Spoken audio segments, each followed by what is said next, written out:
오늘 은혜 받으실 말씀은 창세기 1장 27절 말씀입니다. 다 같이 읽습니다.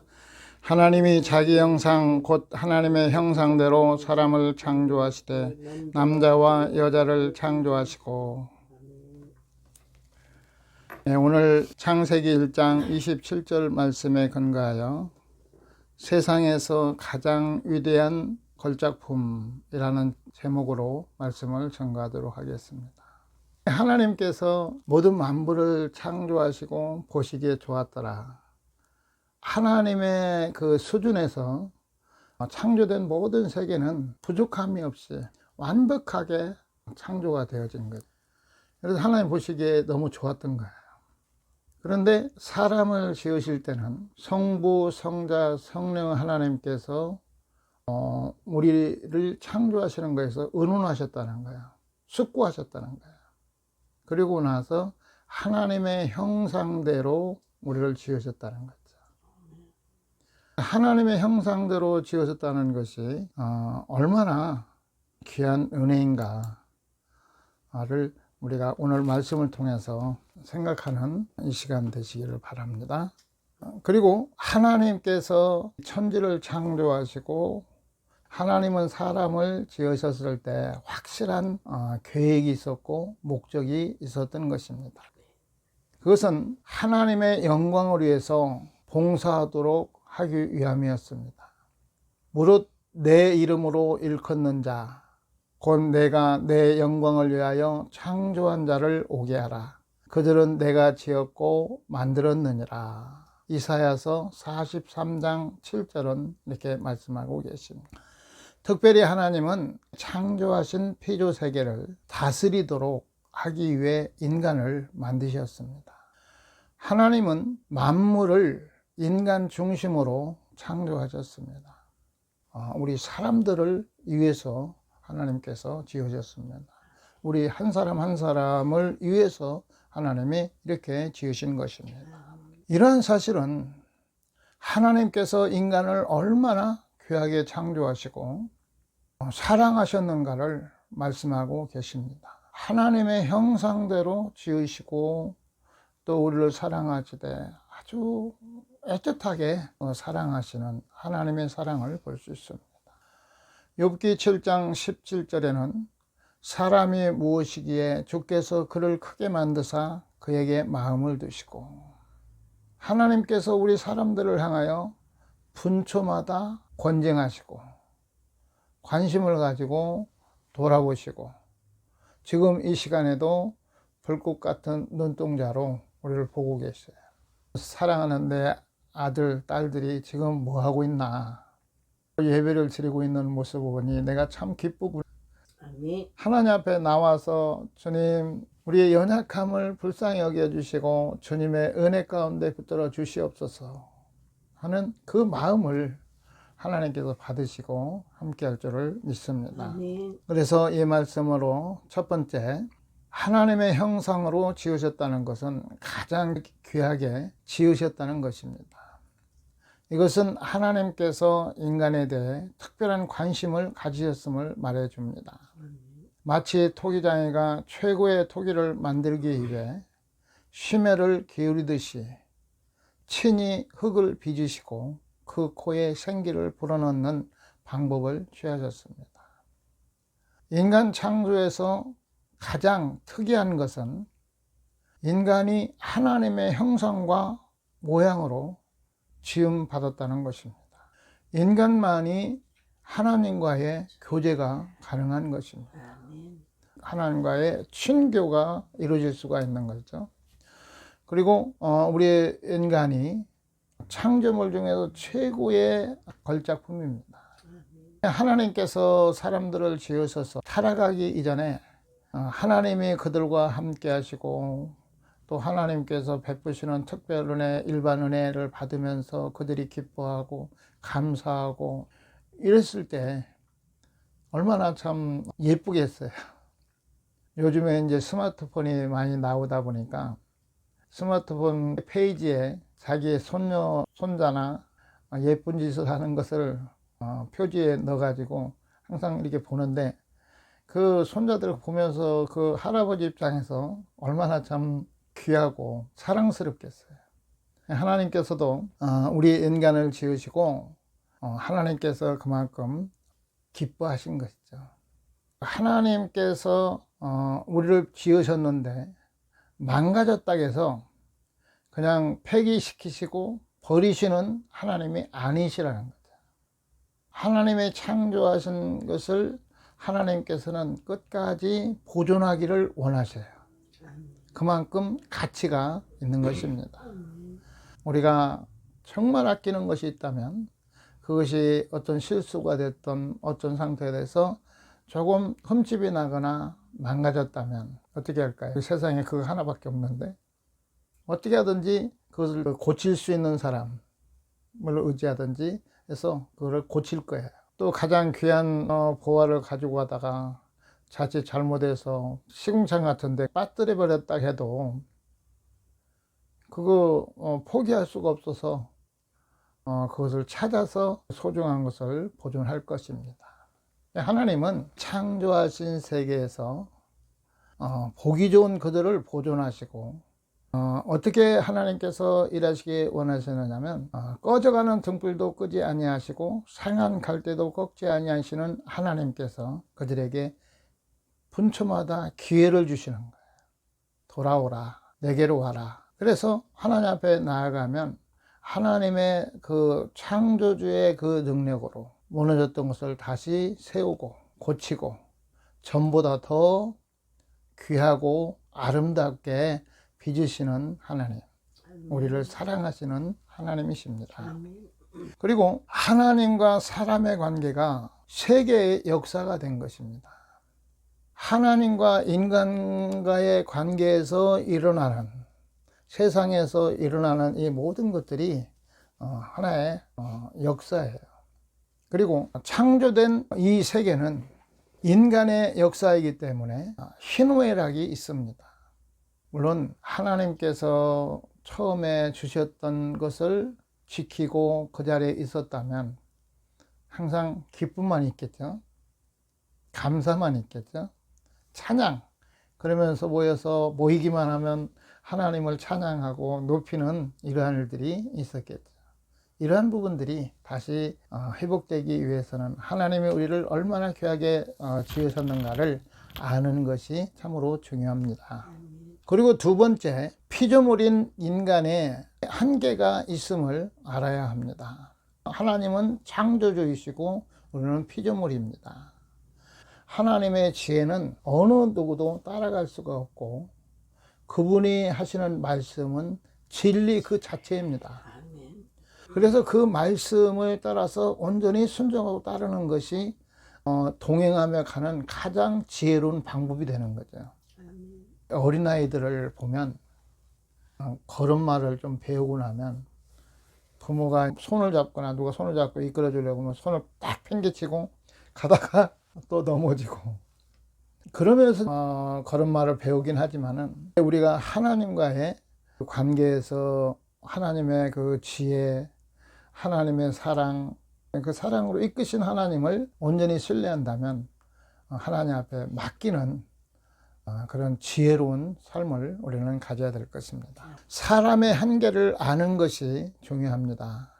하나님의 공급하시는 은혜가 없이는 존재할 수도 없고 하나님과 사람 사이에 분명하게 구분을 하나님은 하셨습니다. 창세기 2장 16절에서 17절 말씀에 여호와 하나님이 그 사람에게 명하여 이르시되 동산 각종 나무의 열매는 내가 임의로 먹되 선악을 알게 하는 나무의 열매는 먹지 말라. 내가 먹는 날에는 반드시 죽으리라 하시니라. 그리고 죄와 허물 가운데, 죄 가운데 살아가는 우리들에게 예수님이 오셔서 우리가 구원을 받고 하나님 앞에 나아가는 데는 사람으로서는 할 수 없으되 하나님은 다 하실 수가 있느니라 이렇게 말씀하셨습니다. 그 많은 것 중에 단 한 가지를 금하신 것이죠. 하나님이 창조하신 모든 것 중에서 딱 하나, 하나님이 금지하셨습니다. 이것만 금하면 너희가 하나님의 말씀을 지키고 그 말씀을 따르면 우리는 잃어버릴 게 없는 거죠. 하나님 주시는 것으로 항상 만족할 수 있는 이런 상태가 되어지는 것입니다. 왜냐하면 타락이 있기 전에는 하나님의 공급과 돌보심에 대한 완전한 신뢰가 있었습니다. 죄가 들어오기 전에는 하나님을 무한히 사랑하고 하나님이 베풀으신 은혜에 감사하고 그런 상태가 되었던 거죠. 그래서 하나님께서 이끄시는 에덴 동산에서 타락하기 전에 두려움이 있었을까요? 염려가 있었을까요? 근심이 있었을까요? 그건 있을 수가 없는 거죠. 두려움, 걱정, 염려 그것들이 있을 수가 없는 그런 상태인 거죠. 인간의 마음은 하나님께서 자기에게 지정해 주신 위치에 있는 것을 만족하고 그분과의 관계를 즐거워하였습니다. 너무 아름다운 거죠, 이런 관계들이. 그리고 하나님과의 친교를 통해서 하나님께서 인간에게 전수하고 싶어 하셨던 정서는 그의 마음에 충분히 영향을 주고 있었고 우리의 정서에 평안하고 기뻐할 수 있는 그 모든 것을 우리 안에 주셨습니다. 또 하나님께서 제공하시는 것들을 통해서 우리의 의지는 하나님의 뜻에 굴복하고 복종하는 것을 당연시 여기고 만족할 수 있는 이런 의지를 가지고 있었습니다. 하나님 말씀하시고 하나님께서 가라면 언제든지 하나님께서 주신 그 자리를 감사하고 만족할 수 있는, 하나님 뜻에 잘 굴복할 수 있는 그런 상태였던 것을 볼 수 있습니다. 그런데 사탄의 미혹을 받아 하나님의 명을 어기고 선과 악을 알게 하는 나무의 열매를 그들이 따먹었습니다. 그 결과 죄가 들어오고 인간은 범죄하게 되어 타락하게 되었습니다. 창조하신 하나님을 제대로 느끼지 못하는 불행한 상태가 되었습니다. 하나님이 우리를 얼마나 사랑하시는가에 대한 그 느낌을 잃어버린 거죠. 저도 며칠 전에 기도하면서 이 말씀을 생각하면서 하나님의 사랑을 감각하지 못하게 하는 사단으로부터 나를 사랑하시는 아버지의 사랑의 느낌을 갖지 못하게 하는 이런 부분에서 너무 안타까운 거야. 하나님의 그 사랑의 그 느낌을 내가 갖고 싶거든요. 예수님의 그 사랑을 감각하고 싶거든요. 그러지 못하게 되어 있는 이 상태가 너무나도 많이 무너져 있구나. 너무나도 많이 망가져 있고, 죄의 타락에 의해서 그 모든 것을 다 잃어버린 거야, 사실. 너무나도 안타까워서 그냥 눈물이 나는 거야. 하나님 나를 창조하셨을 때 가장 위대한 걸작품으로 만드시고 하나님의 사랑을 부어주시고자 하는데 사랑을 감각하지 못하고 그 사랑을 느끼지 못하고 세상에서 내 멋대로 살아가면서 하나님의 뜻을 거스리고 이렇게 살아가는 모습이 이 원수마귀가 얼마나 미워요. 때려잡자. 그것들에게 속아서 이제는 사단의 종이 되지 말자. 사단의 종이 돼서는 안 되잖아요. 그리고 철저하게 자기 중심적이 되었습니다. 죄를 가진 사람들이 철저하게 자기 중심적이 되었다. 반대로 하나님의 은혜 가운데 재생된 그 영혼은 이제는 이타적이 되어야 된다는 거죠. 그 우리를 향하여 주신 은혜를 온전히 회복하지 못하였기 때문에 하나님 말씀대로 살지 못하고 움켜쥐잖아요. 이게 보면은 참 미련한 거죠. 하나님께서는 더 많은 걸 주기 원하시고 더 내가 값 주는 것보다도 더 많은 걸 주기 원하시는데 그게 마음에 안 돼요. 어려움을 당하다 보면 인색해지잖아요. 그러나 우리가 하나님이 우리를 창조하신 본래의 그 모습으로 회복하여져서 이제는 자기 중심적이 아니라 이제는 내가 정말 그 한 사람, 하나님의 형상대로 세상에 가장 귀한 존재임을 알고 서로가 사랑하고 돌아보고 할 수 있는, 정말 형제가 연합할 수 있는 이런 믿음이 세워져야 될 것입니다. 살아가다 보니까 하나님의 뜻대로 살 수 없는 존재가 되어버린 거죠. 정말 하나님의 뜻대로 사는 것이 어려워요. 우리가 살아오던 습관대로 육신의 생각도 사는 것이 몸에 배어 있어 가지고 편한데, 많이 그 무너진 상태가 바로 이렇게 하나님의 뜻에 맞춰서 살 수 없는 이런 존재가 되어버린 거죠. 그래서 하나님은 사랑이시기에 우리를 고치시고 처음의 관계를 회복하기를 원하고 계십니다. 그런데 너무나 세상적인 생각에 의해서 하나님의 뜻이 무엇인지, 그 주어지는 기회가 무엇인가를 모르고 있었다는 거죠. 알았다면 어떻게 하든지 그 지금의 상태가 얼마나 지금 심각한 그런 상태인가를 안다면, 하나님 나 좀 살려주세요, 하나님 나를 살려주세요 하고 하나님 앞에 정말 매달릴 수밖에 없는 거죠. 그러니까 한 번의 기회가 자기의 감정과 자기의 생각에 의해서 판단하고 행하는 것들이 완전히 하나님 뜻을 거스리고 도리어 무너져 버리는, 결과적으로 완전히 닫혀버리는 그런 상황을 봤을 때, 이제 끝났구나, 이제는 그 기회를 잡지 못하고 놓쳤구나. 어쨌든 하나님이 주신 기회를 그 시간마다 포기하지 아니하시고 우리를 새롭게 하기 위해서 주어진 기회들을 우리는 그게 뭔지 어떻게 해야 되는지 너무 모르는 거예요.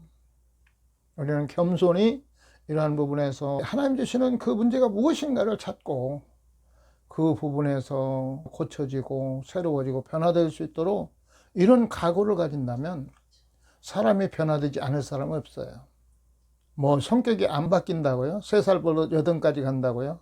하나님께서 인도하시는데 그 말은 맞지 않는 거예요. 너무나 모르기 때문에 용감한 거죠.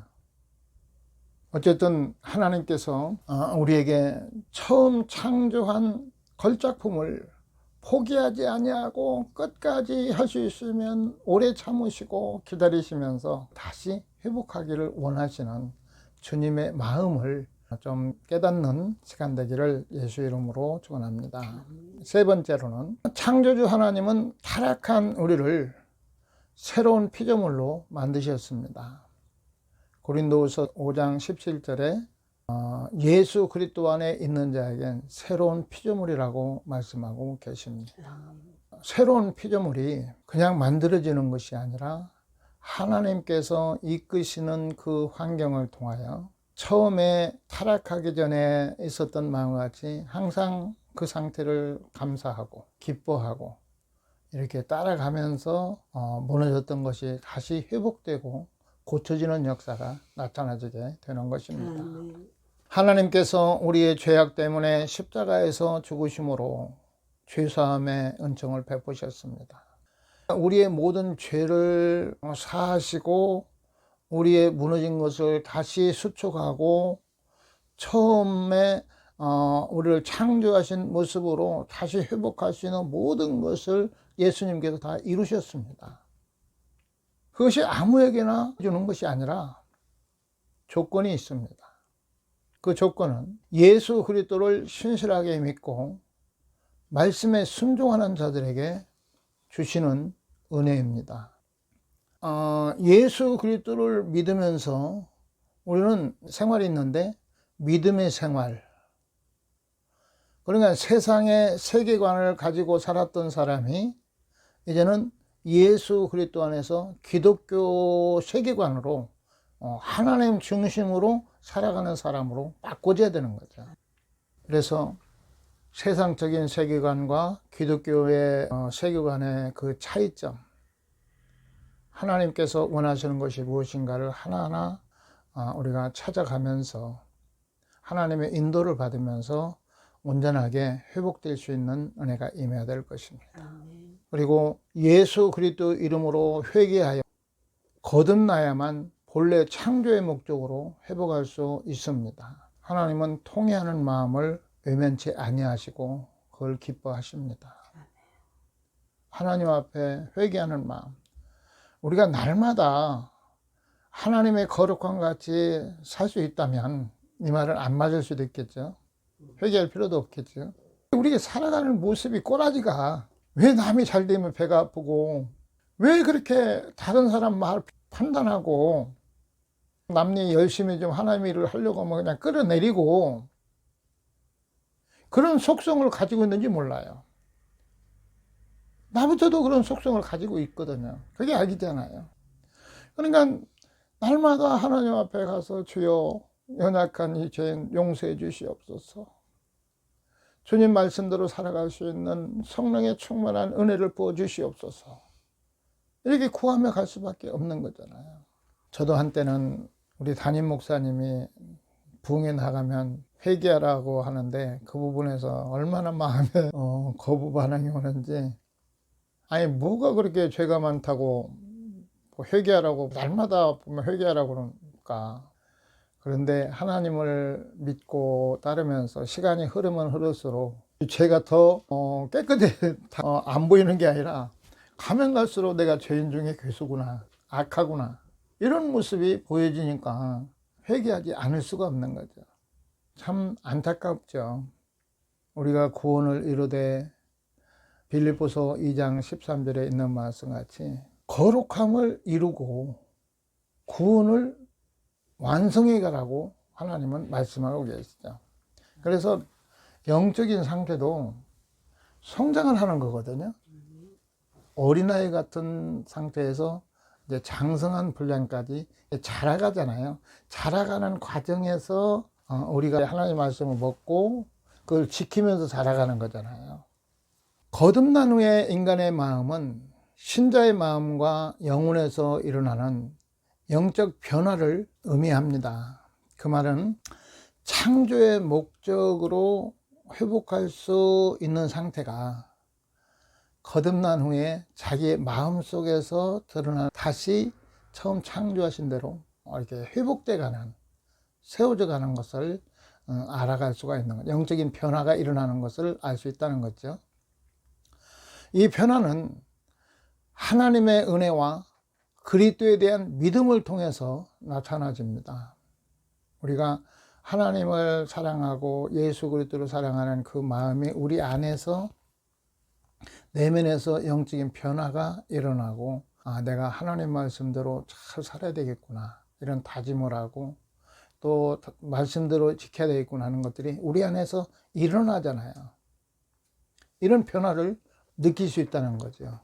거듭난 성도의 마음에서 우리가 예수 그리스도를 믿을 때 성령의 권능으로 새롭게 변화될 수 있습니다. 예수 그리스도를 믿고 그러면 성령께서 우리의 마음에 감동하시잖아요. 그럼 감동하셔 따르면서 하나님께서 우리를 하나님의 성령의 권능으로 새롭게 하세요. 달라지게 하시고 많이 변화된 모습을 보게 하세요. 우리들의 모습이 다른 사람들이 봤을 때 옛날에는 저 사람이 그러지 않았는데 참 뭐 다른 건 나 몰라도 저렇게 달라질 수 있을까 하는 그런 얘기를 좀 듣잖아요. 이게 성령의 역사입니다.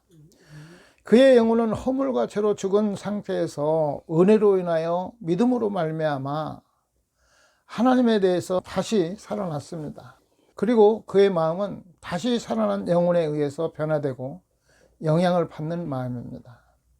그래서 하나님께서 내게 주신 것에서 감사하고 만족할 수 있는 이 믿음이 본래의 우리를 창조하신 본래의 모습으로 회복되는 것이죠. 원망과 불평이 아니라 감사를 통해서 우리가 변화된 것을 볼 수 있습니다. 그는 죄에 대하여 참회하고 자기의 죄를 위해서 십자가에 못 박히신 그리스도를 믿는 믿음의 경험을 통해서 죄의 근원이 자기의 마음에 있었다는 사실을 깨닫습니다. 다른 사람 때문에 아니라 내 안에 깊은 내 내면에 타락되어진 그 본성 안에서 죄의 속성들이 있음을 보게 되는 것입니다. 그렇기 때문에 우리의 신앙은 나와의 싸움이에요. 내 내면의 죄와 싸우는 이런 싸움에서 진리의 말씀을 붙잡고 승리할 수 있는 은혜가 임해야 될 것입니다. 아멘. 우리 안에 죄의 근원이 있다는 것을 생각하고 이것이 다른 사람에게 가시 역할도 하고 다른 사람들을 마음 상하기도 하고 죽일 수 있다는 이런 부분들을 깨닫게 되어졌을 때 바로 영적인 변화가 일어날 수가 있는 것이죠. 이 변화는 믿음에 의해서 이렇게 우리 가운데 드러나게 되어집니다. 우리가 죄를 이길 수 있는 삶을 살 수가 있는 것이죠.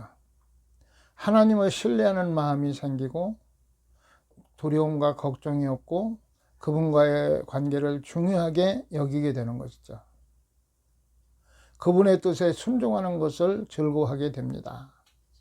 하나님을 기뻐하게 되는 거예요. 이게 바로 처음에 우리를 창조하신 본래의 모습으로 우리는 다시 재생되어지고 다시 회복되는, 이것이 첫사랑을 회복하는 것이고 또 신부로 단장되는 것이고 하나님의 은혜 안에서 빚어지는 이런 단계가 되는 것입니다.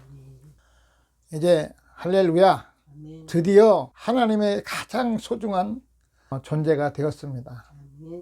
잃어버렸던 자를 찾으셨고 망가진 자를 고치셨고 새롭게 하신 하나님을 찬양합니다. 이제는 가는 곳마다 앉고 일어서는 곳마다 하나님의 영광이 나타나게 해주시옵소서. 우리 각자가 하나님의 걸작품임을, 걸작품으로서 부족했던 부분들을 보면서 하나님 앞에 맡기고 이제 좀 내려놓고 고집도 좀 내려놓고 사단으로부터 받았던 그 옛 것들, 하나님을 거스르는 것들을 이제는 완전히 그냥 싹 버려버리고 진리 안에서 정말 주님을 찬양하며 나아갈 수 있는 은혜가 임해야 될 것입니다. 아멘. 하나님을 가장 잘 섬기는 사람이 하나님의 자랑거리입니다. 고배입니다. 우리는 하나님의 형상을 회복해야 합니다. 아멘. 하나님의 형상을 회복하고 세계에서 가장 귀한 작품 될 수 있습니다. 아멘. 너와 내가 될 수 있습니다. 이런 은혜가 있기를 예수 이름으로 축원합니다. 아멘.